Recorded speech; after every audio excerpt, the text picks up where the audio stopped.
When I was 3 years old, my grandmother would take me to the beach, and we would dig for mussels in the sand, and then eat those mussels for dinner. As I got older, that beach grew more polluted due to unchecked discharges and industrial waste. The damage to the places I knew and loved spurred an environmental awakening for me. At that time, my father worked as an engineer for an oil and gas company, and I swore I would never become an engineer and I would never work for an oil and gas company.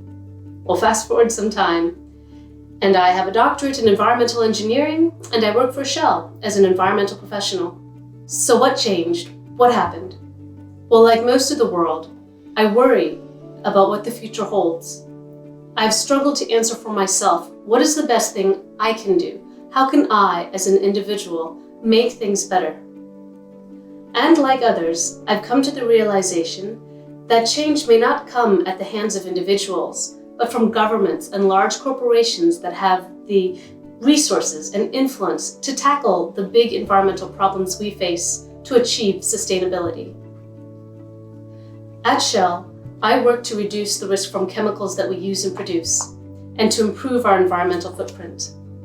One major piece of work I support is the responsible management of drill cuttings offshore. This is usually dictated by local regulations. However, if you look on a global scale, those regulations vary in what type of chemicals are permitted and what type of treatment is necessary. And this is partly because of the vagaries of history, but also because different environments require different approaches.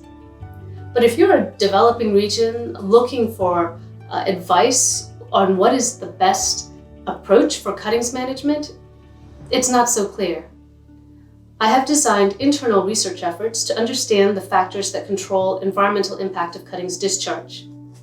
I've also helped revive and now co-chair the IOGP Drill Cuttings Management Task Force, with the objective of providing the regulatory community with better tools and information to determine appropriate cuttings management.